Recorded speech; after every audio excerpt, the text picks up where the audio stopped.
You're listening to Youth Ministry Answers.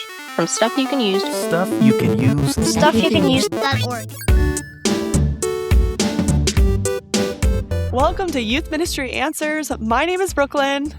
And I am Damean, and this is the podcast where you ask the questions and we help you find the answers. Ain't that right, Brooklyn? That's right. That's right. We're here listening to everyone's questions and then scurrying around to find the experts and all the ideas. It's so much fun. People. Yep, all the people. How are you doing today? I am doing very well. I'm super excited about what we're talking about today, about our special guest today. We're talking environments. So I love a good environment. I love setting a tone and having some fun. So I'm pumped. I cannot wait to jam and get the party going. You doing well? Same. I am doing well. I actually was thinking about environments this week in a kind of a nostalgic way. Yeah. My youth group, has always been like a stand-in reason for me to have a party or to decorate or to do something outrageous, Like I think one time I filled a room with inflatable stuff. We had this thing called the Inflatable Fest and everything was inflated. What we wore, the stage, the games, That's everything. It was so awesome. much fun. And then when I had kids of my own, I took advantage of their birthday parties and I loved creating an environment where kids were having fun and they were celebrating and all this stuff. But then my kids grew up. My 18-year-old, it's like, she doesn't want me to create an environment for her anymore. She's like, can you just give me tickets to the concert? And I'm like, I'll go to their environment that's already created for me. Yeah. Like, so I have to visit the environment that I had nothing to do with and really just, which is kind of a treat. And I need to really be grateful for that. But anyway, I was thinking about environments because I do love this conversation. I feel like it's so much more than the stuff we do with, supplies and stage design. There's a lot more that goes on outside of that. So I'm excited to hop into the conversation. We have a question from Tom. So let's have a listen. Hey, this is Tom. How important is the room or environment compared to content? That's a good question. Does he want like a mathematical answer? Because I don't think we can answer that. I think they're both like a hundy. Yeah, it's like one here, and they go together. Yeah, it's like a Venn diagram or something. Yeah. Whoop, whoop, whoop. How important? Okay, yeah. So I will confess, I can get distracted by a stage design or a theme. True story. But the message is super, super important. That's like why you're there to help teenagers grow closer to Jesus. So it's like not a super easy, straightforward answer. But I think the environment changes how you receive the message. Yeah. So, they can really work hand to hand together, really setting the tone for the I'm wondering what questions we need to ask. And I think our guest today, Danny, might be able to help us out. He's a veteran youth ministry leader. He is a vet. He knows what he's doing. He knows so much. He knows what's up. And I'm excited to hear from him today. Let's go. Let's go, Danny. Well, this is a question that all of us can relate to. I have felt that tension. Damean, I don't know about you, but I think we've all wondered, does this space matter? Does what I do here in this space make such a big difference? Yeah. Is it weird? Is it lame? Does it have an impact? Am I wasting my time? I think it's really something that is important and that all of us as youth ministry leaders have thoughts on. So I'm excited to jump into this. Ooh, it's about to be good. It is about to be good. And I really, really like this question from Tom because there have been a lot of memories in my youth ministry experience where I've spent a lot of time building the environment and then I've got like 10 minutes to prepare for my message. And I'm like, oh my gosh, did I just get this completely wrong? Like, what am I doing? And it felt lopsided. And then there were a lot of moments when I realized that investment was important for a bunch of different reasons. Just like preparing for your messages, I think they both matter. And but knowing why they do, I think will be helpful to us. I did want to mention, environments can be things that we build, and they can also be places we visit or plan to visit. It's not always something we do. but it is something we do intentionally. And I think that's what Danny, our guest today, is going to be talking about. Yes, Danny is a veteran ministry leader who knows a lot about this. So instead of just us like yapping about what our experience was, I want to hear from an expert. Danny, how are I you love you, today? Danny. I love you, Hey man. guys, how's it I Hi. love going? you. Welcome. Welcome from the land of California. Yes, yeah, We're neighbors, California. man. We're neighbors. Yeah, we're like an hour away from each other, Damien, and We we've are. never seen each other. So Wait, I do you know we're guys gonna have you to. don't We're hang gonna have out? barbecue together. an we hour just is a long haven't. distance. Especially with the traffic, it's Yeah, bananas. that drive up to 15, it's not for the faint of heart. It is That's not. so relatable. People come to Disney and think I could just come visit them because it's only 37 miles away, but they don't understand. Did you just Yeah. have a Disney? I live near Disney drop right there. That's an No, environment for real. no, I just That's an no, environment. no, I'm no, just no, saying. no. I just had a friend come from this team, like, so at Stuff You Can Use, we have a lot of people from all over the place, and sometimes they come to visit, and I'm Yeah. sure that happens in California too. Would they come to Disney World or Land? What is Yeah. it? It's Land. It's the land. So when people come to Disneyland, do they think you can just come and visit them there? Yeah. It's Do same you thing. far. do you Still get on the far. highway? No, See, that's what I'm I saying. rarely Like, go see people. that's the thing. The highway is just the reason we don't do that sometimes. Anyway, I can't. digress.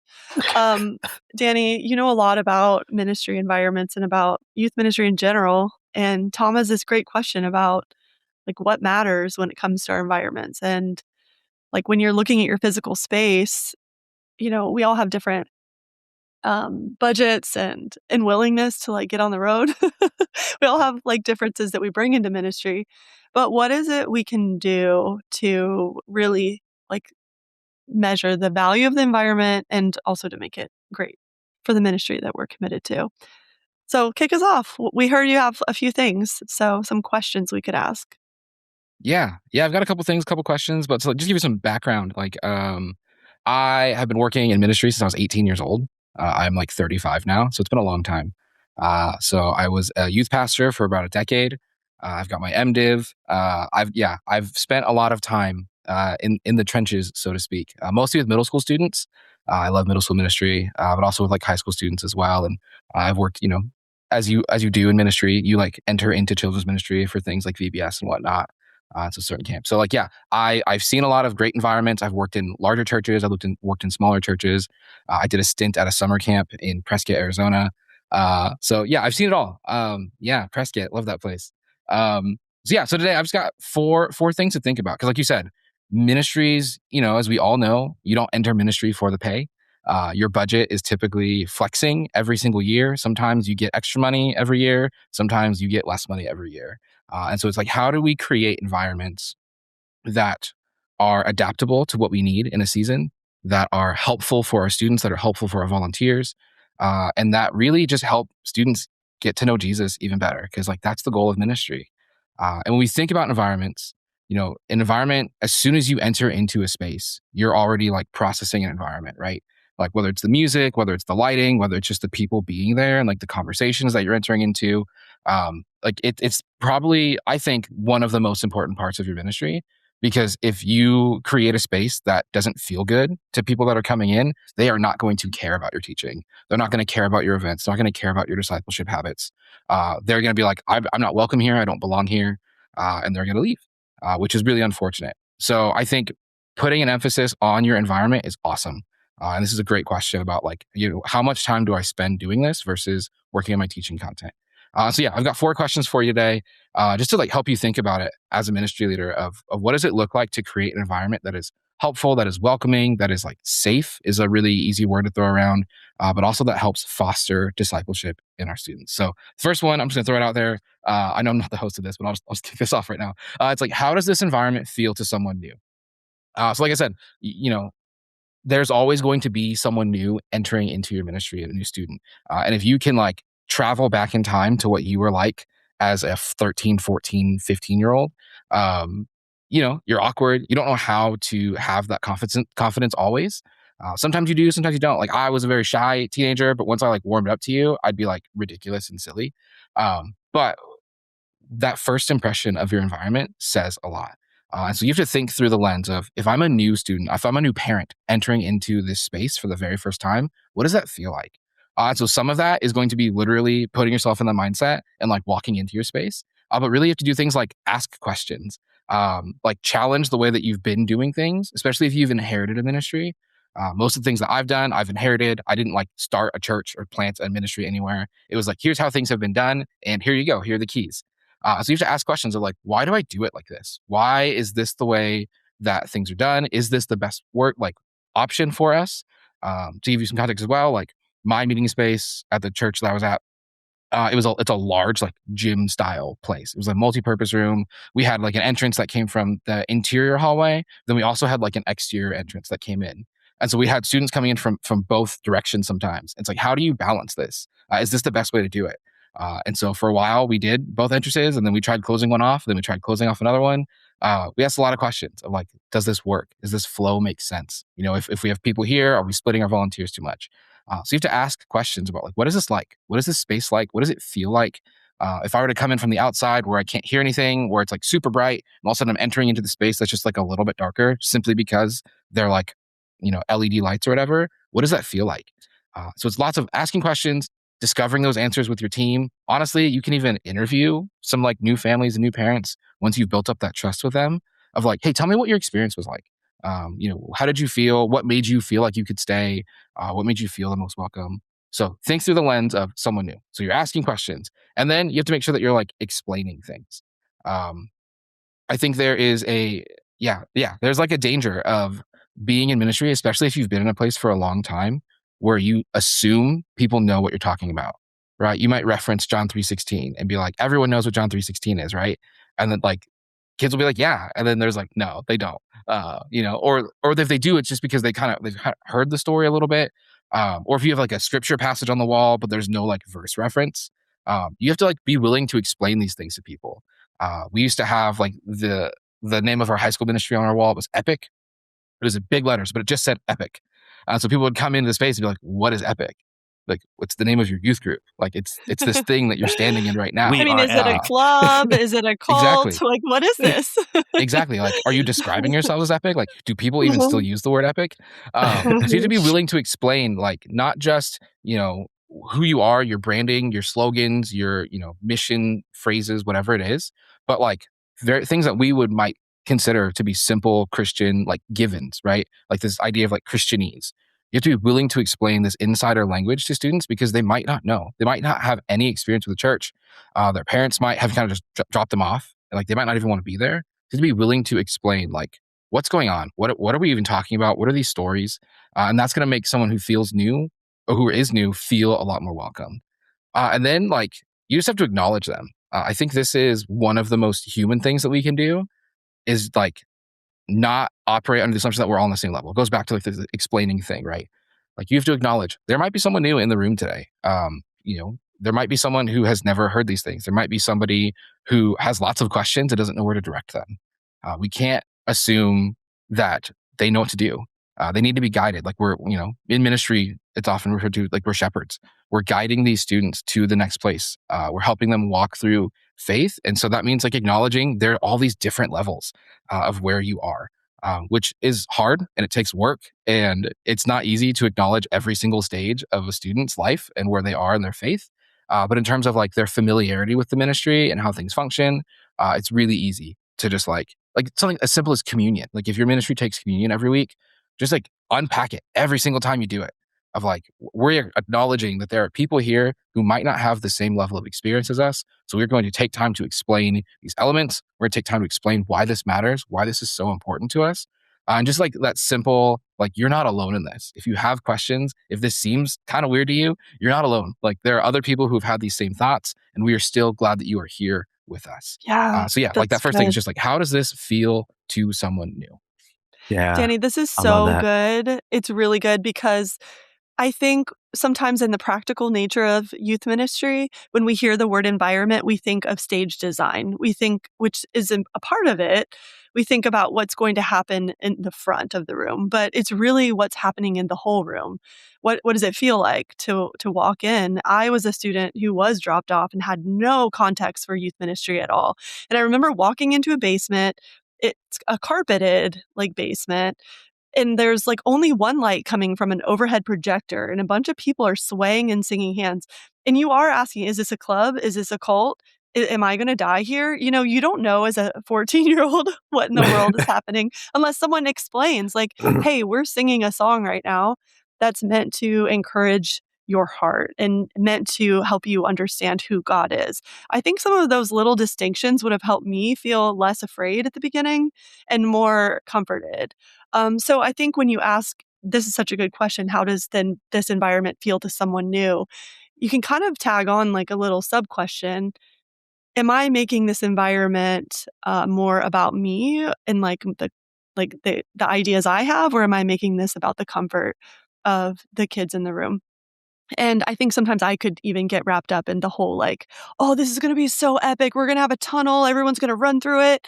I did this once for an event and we had a tunnel and I didn't even think, like 40 more kids are going to come than normal and they don't know what's going on. All they see are strobe lights and a tunnel and they don't know where they're running into.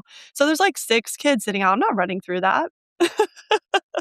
And I had to walk it back and be like, okay, here's what's going to happen. I'm not going to surprise you. No water is getting dumped on you. There's not slime at the end. Like you're literally just going to run through and then there's going to be a wide open space where you can just be. So I've made that mistake before of just wanting to have the surprise and creating some stress unintentionally for someone new. So thank you for this reminder, Danny. It's so good. Yeah. I love it. Putting yourself in the shoes of someone that's new to the ministry. That's where it begins. Explaining the things that just come natural to your ministry. Be ready to explain them and make everyone in the room feel comfortable. That's good stuff, Danny. All right, give us number 2, man. What's number 2? What we looking at? Yeah. Number 2 is how does my environment promote emotional safety? Emotional safety is this like phrase we talk about. It's the idea of like we want to create spaces that again foster that growth, foster discipleship, and so that means these spaces need to be like physically safe, they need to be emotionally safe, they need to be loving, inclusive, and then eventually like genuinely fun for the students. Because when they're able to feel that sense of safety, they're going to be more willing to share things. They're going to be more willing to listen to you, to trust you. Whereas if they're feeling like, man, my small group leader just like doesn't get me and refuses to try to get me, like they're just going to bail. They're going to quit. They're going to leave. They're going to maybe show up, but just like be totally absent in their minds, just be on their phones or whatever. Whereas if they feel loved, they feel safe, and they feel welcome to be who they are in that space, they're more likely to just engage. And so part of this is like being predictable and clear. So Brooklyn, you talk about that tunnel of like setting expectations, explaining things of like, this is how we're going to do things. When teenagers know what to expect, they're more likely to just like show up, have fun, be relaxed. So you want to make sure that you're like starting and ending on time, not just for your students, but like your parents as well. Like timelines are so important.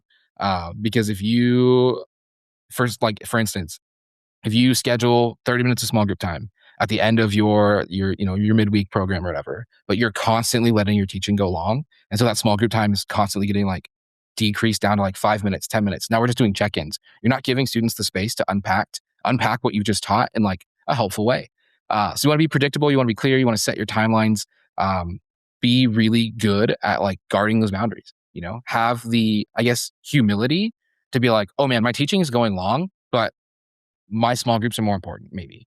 Or like my game went long, but it was really important for that time for these students to have fun, to like be active together, to do whatever together. So I'm going to intentionally shrink my teaching time so that I can do these other things. It's like knowing your priorities as a ministry leader, what matters to you, what matters to your students, and being willing to be like flexible if you need to, but also like clear of like, this time together matters to me. This time together should matter to you as well for these reasons. So be predictable, be clear about your directions, about your expectations, about what's happening. Don't like let teenagers kind of guess or fill in the gaps, because they will come back with some crazy ideas. That's just the nature of the teenage brain. So it's, be predictable, be clear. Again, going back to small groups, you want to create spaces that feel safe to talk. This goes back to how you train your leaders that run your small groups. Set really good standards for them. Because most of this idea of emotional safety isn't going to happen from you standing at the front of the room, like talking at kids. It's going to be in these smaller, more relational environments. So like it's the idea of like safety happens in circles and not rows. So train your leaders to like ask good questions and to be willing to follow up. I think there is a tendency for our small group leaders to just like get the list of questions that you might give them and then just want to just like run through them, And if they don't get to all the questions, it's like, oh, I didn't do a good job that week. Or it's like, these questions are just like a checklist for them to be like, I'm doing my job as a small group leader. When in reality, the job as a small group leader is to nurture relationships and to unpack questions, to give these teenagers space to talk together and like understand that they're growing together as a unit. That's part of like a larger unit. That's part of a larger unit. That's part of like the global church. So you want to train your leaders to ask good questions, to do follow-ups. And if they need to, like spend time unpacking what a student just shared. If somebody shares something that's kind of heavy or dense, don't just like gloss over it so you can get to the next question. Like dive into it. If they feel safe to share something really big, investigate that, right? Like I think a golden example is a student saying like, oh, my dog died this week, kind of randomly. It's like, okay, one, what a weird thing to share when I ask like, what do you think about Jesus? But like jump into that. Like there's obviously a reason that they've shared that. That's sitting on their heart. I mean, if you can, don't let it like take up your whole small group time, but investigate, like show that you care. Have your leaders learn that my time with the student, sitting with them, helping them learn, helping them to grow, helping them investigate these questions matters a lot. So that will help create some emotional safety as well. And then this is my favorite one. I think it's the most important thing you can do in ministry is to use names. Literally use a student's name. Yeah, you might have 150 kids in your ministry. You might have 10 kids in your ministry, but like you got to get it. You got to learn their names. They can't feel like a number. They can't feel like a warm body in a seat so that you look good to your lead pastor or your board of elders. Like you got to learn these kids' names. That is the most important thing, in my opinion. Like when they come in, have them fill out like a little info card, like introduce yourself, get to know them, pick one random thing that they're all into and like learn about it, Like I think the best thing youth pastor can do is kind of widen their spectrum of interests so that they have at least something they can latch onto when a kid shows up. I'm not big into soccer, but if a kid is like, yo, I'm big into soccer, I'd be like, oh, my sister played soccer. Or like, oh, I'm so excited for the World Cup. Even if you're not the most excited, like it's cool to see these countries come together and play soccer. Whatever it is, find a way to not just learn their name, but create a personal connection with them because that will help build trust, that will help foster that relationship and plant a seed of like, oh, I matter to this person maybe. But the biggest thing you can do is when they come back, use their name. Greet them by name. That second time they show up, be like, yo, James, what's going on? Like, how did you watch soccer this week? How's school? Be really intentional about students that come back for a second time and using their name because it will change everything for your ministry. Absolutely. Like it's my favorite thing to do and to surprise people like that. And they're like, oh, you remembered my name. It's a really big deal to students and they might not be able to vocalize it, but it absolutely helps you create an emotionally safe environment. I'm sitting over here cheesing, Danny, because that example that you just gave is like my introduction into ministry. The church I started at in ministry, I went there one Sunday. It was my first time ever being there. The senior pastor is outside and he greets me and he shakes my hand and, he learns my name, and asks me about my job and stuff like that. And I was like, oh, okay, nice guy, hallelujah. Okay, sir, okay. I come back the next week. He says, hey, Damean. I was like, what? Hey, how's it working at Lamppost Pizza? I was like, oh my gosh, you remember me and the pizza place I work at? I ended up being on staff at that church for 15 years. It was crazy. Damean. That's awesome. That's an awesome story. He knew my name. He knew my name the second time I came through. I was like, this pastor is a great pastor. I love him. I don't even know what his theology was. But no, I'm just joking. It was great theology. But just to your point, man, like your discernment was there. Your discernment was there. It was there. Just that personal connection though, knowing the name, it it made me open to so much Mhm. more at the church, getting to know more people, just like, and it's I love the environment that this is a part of environment conversation because it really Yeah. environment's more than what's on the walls. It's the culture we create in the interactions and the things that we say. And knowing my name, like that became something that I value to this day with in ministry, with clients that I have in business and stuff like that, knowing people's names. So my Mhm. goodness, Yeah, it's that good. resonated with me, sir. I know, it's good, and I think everyone listening is going to find this so helpful. Before we pivot to the next question, I wanna hang out here just a little bit longer because Yeah. I think you're right. Talking about environments, you often think about the exterior things, but it's the interior things that we bring with us. Like in our humanity, we bring an environment.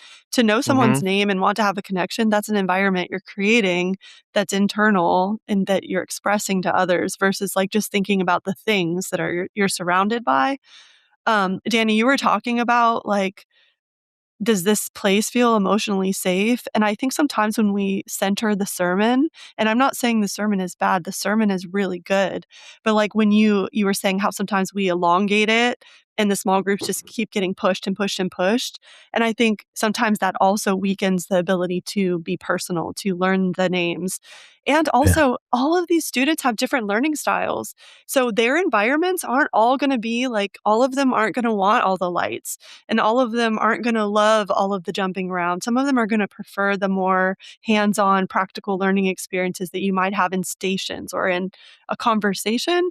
So, the more diversity you can create in your space, not just with the things, but with the people, I think the more emotionally safe it becomes. So I Yeah. love that we're talking about environments and safety because it communicates a lot. And honestly, I wouldn't be like you, Damien, I wouldn't be here committed to working in a church today without people who are committed to the same thing. So, Danny, this is so good and interesting and Yeah. helpful. What's the third thing we can ask when we're thinking about how to value and create environments in our ministry? The third thing is how can my environment be more fun? And I think Brooklyn, like Woo you're woo. saying, fun doesn't always mean louder. It doesn't always mean bigger. That was the style of ministry I inherited as a kid. My youth group was called Aftershock, and we had flyers that were like electric, and we were in a garage that used to be attached to like an insurance agency. It was like a State Farm insurance agency that my church bought, and so our youth group was literally in a garage, no soundproofing. We had like live music every week, and the drums were the loudest things in the world. We all have hearing loss now as adults. But like fun doesn't always mean loud. Fun means like fun, like what is working for these kids? What is helping them like create memories? Whether that is like a big active game, or maybe it's something smaller that's still fun for them. Sardines is not a very active game. It's a lot of walking through a building or a space looking for someone, but it's still fun. So how do you do this? How do you create an environment that is just more fun? And part of it is like sprinkling it in throughout the night. Sprinkle that fun throughout your night, throughout your meeting, throughout your programming, whether that is like a big game at the top to introduce everybody, to get them moving, to get them thinking, to get them just like out of their chairs, get all that energy out. Or if it is like something smaller, like a funny transition, like a quick like crowd poll, something that we make and grow all the time, like a video clip, whatever is going to keep them engaged and active, like that can count as fun. It doesn't have to just be stories all the time. It doesn't have to be big games or food games. It can just be like, hey, we're going to draw and we're going to color and we're gonna do this really kind of random activity, but I promise it's gonna be fun. It's maybe playing Mafia or Werewolves or whatever your version of that game is. It's sprinkling it in throughout the night, making time for it in your ministry because it does help students build relationships. It helps them break down their walls. It helps them feel comfortable. But you can't just have fun like just to have fun and be like, oh, we did it. Like good for us. You want to make sure that your fun aligns with your purpose, right? So I think if we go back to like the second point, we talk about like small groups. You need to know what you prioritize in ministry. If you've never thought about what matters most to you, your volunteers definitely have no idea what matters most. Your students have no idea, and your parents have no idea. So you need to figure out, like, for me, what are the non-negotiables for my ministry? What is the purpose of my ministry? And how can everything that I do point towards that goal? And so you have to make sure that it all aligns. So like you can have fun and it can totally detract from what you're doing. You can have a crazy chaotic game and it can totally derail your night because it's not building up towards your ultimate purpose. So yes, you want to have fun, but you want to make sure that your fun is taking you somewhere. So for me, again, it was like building relationships. Fun exists to help students like relax a little bit, to laugh together, to make memories together, and to invest in each other. So we did lots of like different small groups things. We would do like an Olympic Games knockoff in the summer. We would do like big water events that were just fun for creating memories. And that was it. Like it wasn't just because I need an event on the calendar. It was I want to help these students foster these relationships. So make sure your fun aligns with your purpose. And then I think lastly too, it's don't take yourself too seriously. Oh, If you're amen. in youth ministry, like chances are you're pretty good at this anyway. But there's some situations where it's like, Why would you say I'm not that, about Danny? yeah. It happens. Like It it does. is what It it is. does. Like, yeah, Mhm. if you're in youth ministry, you probably have like a lower view of seriousness of yourself, but there's still moments where you can take yourself too seriously. I can distinctly remember a time at a camp. It was a winter camp, and it was like my first winter camp as a middle school pastor. And I knew the camp director, and the theme of the camp was like Christmas in July or something. And one of the games they played was like the Buddy the Elf food challenge, where they had this bowl of spaghetti, and it had like M&Ms and chocolate sauce and syrup, and they were calling out youth pastors to come eat it. And he pointed at me and was like, "Get up here." And I was like, "No, there's no way I'm doing that. Like, I'm absolutely not going to embarrass myself in front of these students right now." And he like got really sad and like walked away, and then talked to me afterwards. It was like, "Dude, like I know this is your first year. This is a really good chance for you to have created like a core memory in your students, and like." I don't care that you didn't do it. I don't care that you did do it. Like you made a decision, that like good for you, man. But like really consider the impact of these things that you're making. Like if the reason you didn't want to do it was because you felt like you were going to be Mhm. embarrassed, he's Mhm. like, you missed a chance, dude. Like we're all here to be embarrassed. Danny, you were like convicting me over here because there was like a staff meeting recently where we went around and everyone was supposed to do their best turkey impression, like a gobble gobble impression, and I was like, no, I'm not doing it. And I think I was just too embarrassed. I was so embarrassed, and I think I let my insecurity keep me from connecting with the team. So, thank you for your ministry, Danny. Well, All I'm of sorry you for out there. convicting you about a meeting that I ran and a prompt that I gave you. My bad. It was so good. And I was like, everybody did such a good job sharing their turkey sounds. Guys, if you're listening, Wait, Danny, do you the- ran this meeting? I ran I that don't meeting. Yeah. remember. You guys Yeah, were I in the think you meeting. did. You were probably in the meeting together, but I remember feeling like That's funny. I felt so bad about that after. I was like, what is my problem? I think I was just too embarrassed. I was like insecure, like what's going to come out? What sound is going to come out? And I think if we let our insecurities lead us, we miss opportunities to connect. I think that's what you're trying to say. And of course, no one's going to jail for it, but it would be helpful, like if we didn't always take ourselves so seriously and So just let ourselves be. Are we turkey gobbling then, Brooklyn? Are Yeah. you no? I'm not doing that today. No thanks. Not on this podcast. not We'll save that for not kids ministry today. answers. Not today, but I love what you're saying, and too good. I That think it's blessed me. super easy to just get in our feels sometimes and forget that we're here. We're asking teenagers to do a lot of like stuff that might be out of their comfort zone, and if we're not ever willing or able to do that, we might not be setting the best example in the environment. So I really appreciate that note and the reminder for me personally. I didn't have to confess, but I'm going to didn't. lead. I'm going to lead the Safe way. Spirit space. moves, Safe space. Spirit moves. Okay, so what else can we do to like value our environments and make them better? Yeah. I mean, I just want to go back to that real quick. Like this idea Yeah. of don't take yourself too seriously. I think connected to that as well is when you tell stories, like make sure you're not always the hero in those stories. Yes. That's good. Like Or it's the not, subject. or the subject. Yeah. Like it's not always fun for a student to be like, oh, another story about my youth pastor who just like obviously crushed it. Like good for them. Yeah, it's just not fun. So like when you tell stories, like it's okay. Well- Like it's part of taking yourself not taking yourself too seriously. It's okay to like confess you messed up and to like Yeah. not have a redemptive arc on that. Danny, you like- bring up a really good point that also creates like the environment of inclusivity. Like you can always pass the mic to someone to tell their story, one of your volunteers, one of your parents, a student, because then you're putting someone on stage who someone else can identify with in a way that they can't really identify with you. So I love that note. Yeah, Yeah, no, for sure. Yeah, definitely pass the mic. Let people in. Mhm. It's not Mhm. yours to Wow. hoard. It's like yours to Wow. steward and yours to lead and to shepherd. But yeah, so that's number 3. Number 4, it's how can this environment help someone learn? And obviously, this is the thing, right? This is the most important thing when it comes to having like a midweek program. Is it's not just there for fun. It's not just there for games. It's not just there for conversations and building relationships. We're here to help these students learn about Jesus and to like gradually grow their faith over time, even if we don't see the end result of it. And so part of that comes down to like your teaching series. One of the things that we do at Grow is we want to make sure that you choose a meaningful theme for your series. So this is more of like your upfront decoration, your design. You're not just like throwing things out there and just making them try and stick together.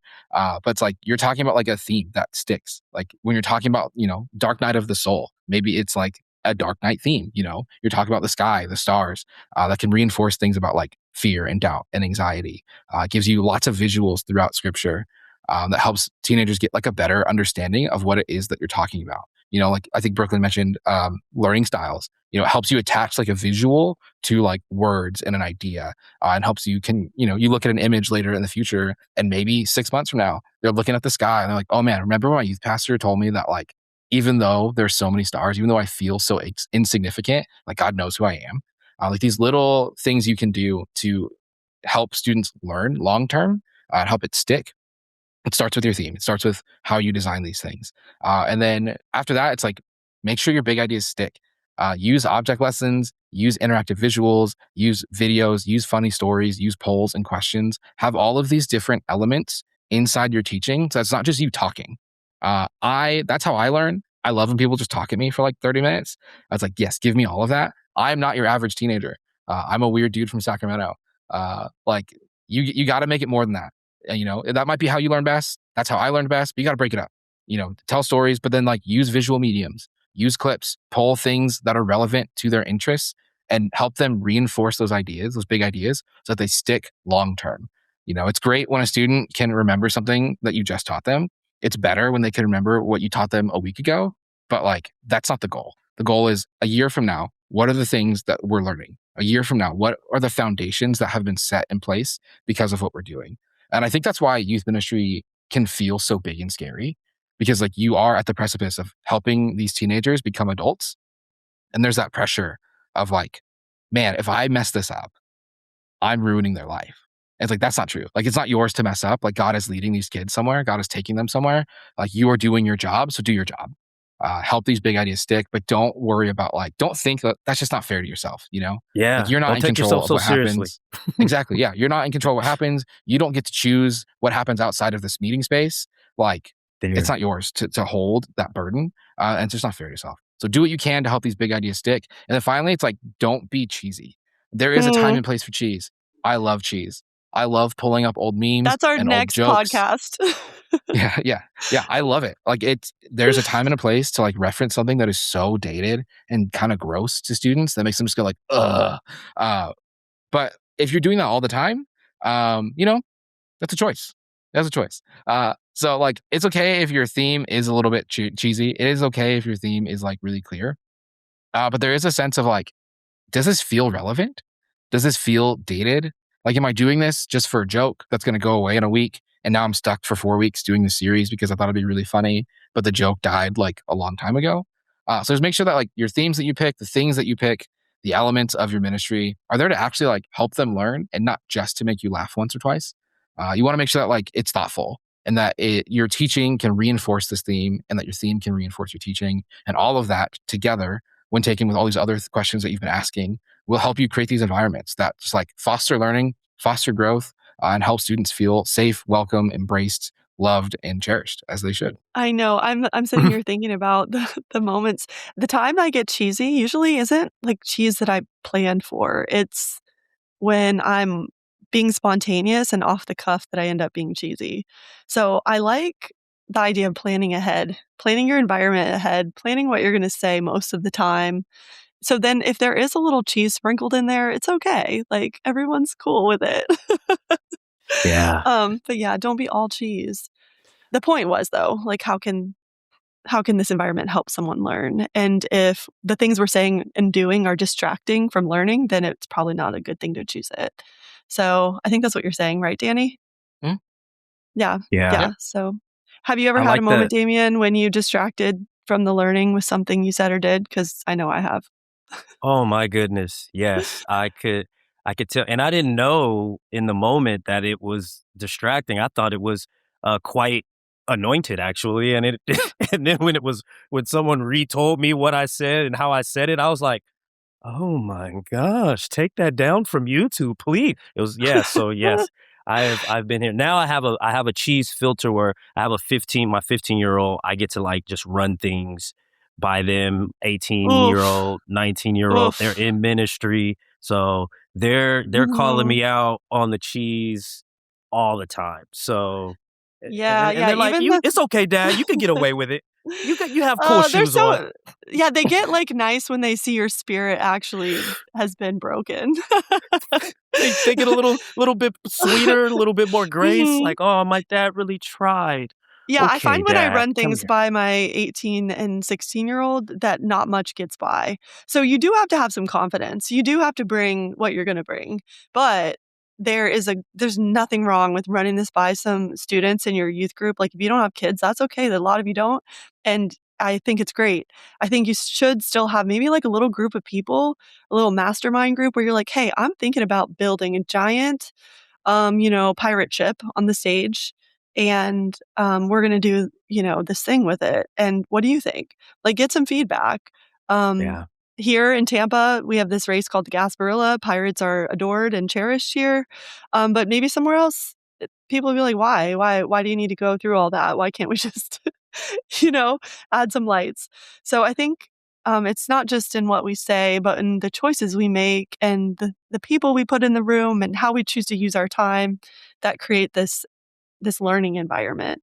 And like Danny was saying, you were saying like object lessons and polls and videos and just like having so much more to offer than the audible. And I think that's yeah. really good. That's really, really good. Well, Danny, you have been a delight. I am going to re-listen to this because you said so many valuable things, and I'm also going to take my conviction and learn from it. And gobble um, like no, turkey, yep, no, never doing it. I'm never still, doing I'm it. still, I'm still in my pride, but I am so grateful for you, Danny. You know youth ministries really well, and you know what it's like.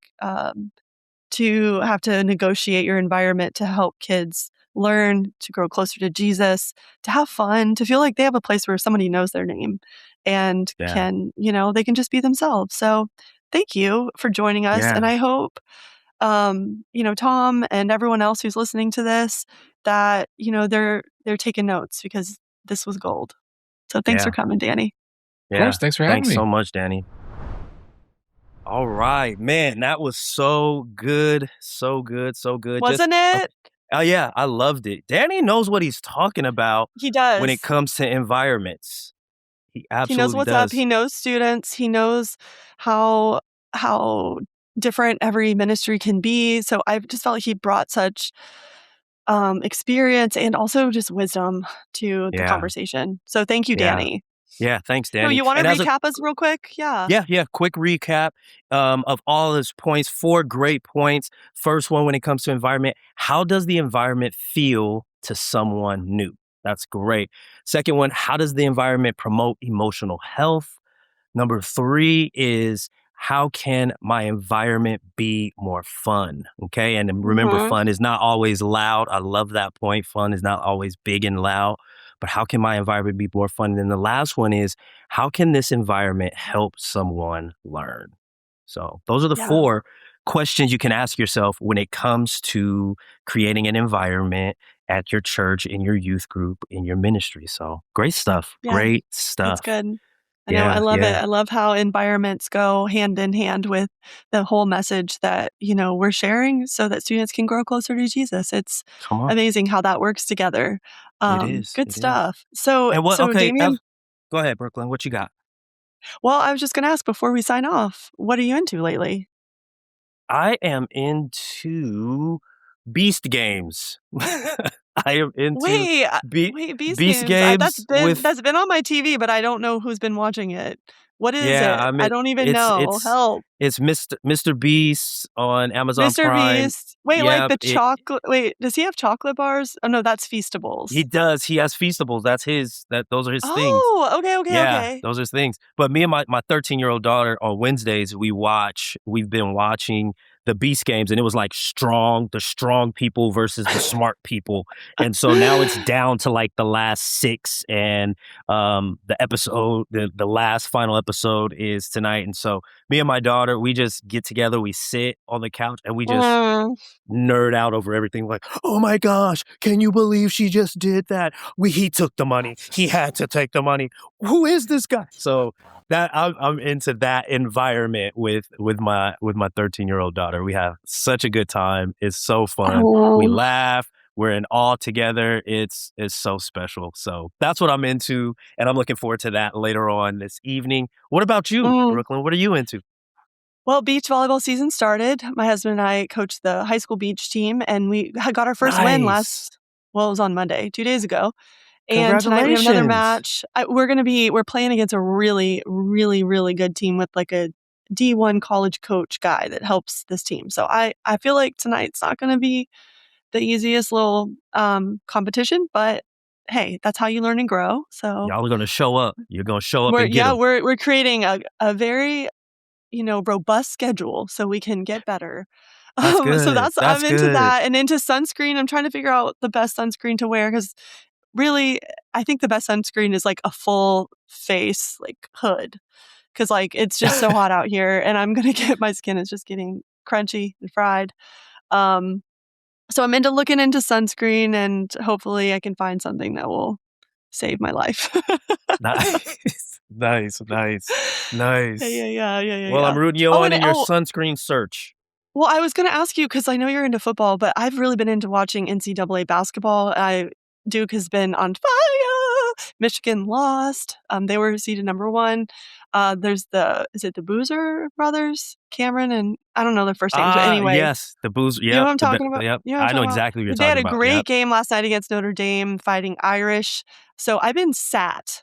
I've been sat watching every minute, even the games where they're winning by a lot because I don't know. It's just been fun this year. It's just been I more love fun. I that. don't know why.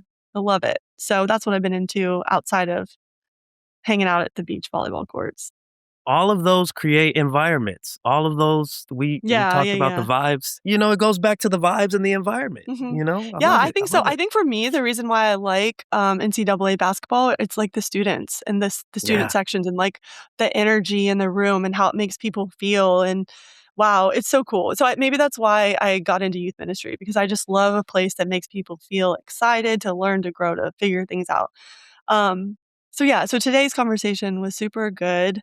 I was so impressed by the things that Danny shared. So if you didn't get a chance to like listen to every word, I definitely encourage you to rewind it back Please, and yeah. listen It'll bless you. not just to the questions he asked, but to the points that he made about them, because there was a Mhm. lot packed in there. And if you really, really want to commit to beefing up like your intentionality around environments, think about using Grow Curriculum if you're not using it now. We have Yeah. an ability to customize not just, the talk every week and those are the things, you want to use different things, object lessons, polls, videos, questions, discussions, teaching time, all of that goes together. But it's really important to have like a design for your space and an idea for what you want it to look like and feel like. And every single series we have, you've got that included. So for Yeah. me, it's the best way to not lose my brain cells. I don't have to dream it all up by myself. I just kind of have to execute it with the budget and the volunteers and the resources I have. So I encourage you, if you haven't taken a look, if you haven't tried a series from Grow, you can try a free one. There's a bunch of free stuff you can try. You can try a VBS. You can try pretty much anything. There's like a sample out there. So go to Yeah. growcurriculum.org and you can get some of that stuff to try out. And if you need any help, Damean happens to be one of our growth strategists. You can actually book a call with him and he'll spend Hop some on a call time. with you, and we'll talk Yep, ministry, all the that's things. true. I never brought it up, but people don't know that you're out here helping everyone. I love it is my joy to just talk about ministry with other people that have said yes to Jesus in this context, and Mhm. I love it. It's so much You fun. said So you said you talked to someone this week about how much the environment piece of the curriculum was helping them. yes, it was a after school. She owns an after school program, and we were talking about her using Grow, and she you could tell she was just a vibes lady. She just loves setting environments. And the cool thing is, I'm talking about how versatile the environments are that come with the Grow curriculum, and she's Mhm. sitting in her after she owns an after school program, sitting in her classroom, and her whole room is just so intentionally decked out. And Mhm. her name was Brianna. I was like, Brianna, you know about environments, huh? You know. And she gives me a quick view of her whole room, and she's like, yeah, I do. And she said, I'm intentional with how I set up my environment because kids come to my after school program after being in school for hours. I want them to be Wow. excited to get here Mhm. and continue to learn. And you could just tell by how intentional she was about how her room looked that she loved what she does and she's good at what she does. So environments are they Yes. matter, and it's so cool to have those conversations. So yeah, Yes, yeah, it's a place you create and it's a person you become, and all of those things are yeah, in this episode, of Youth Ministry Answers. Thank you, Tom, for your question. Thank you, Danny, for your time. yeah. And Thanks, thank you, Tom. Damian, for another podcast for the people. Have We're a great doing day, it, Brooklyn. everybody. Yes, send your questions in. YMA.show. Bye. You can be featured on here. Let's go. Bye, fam.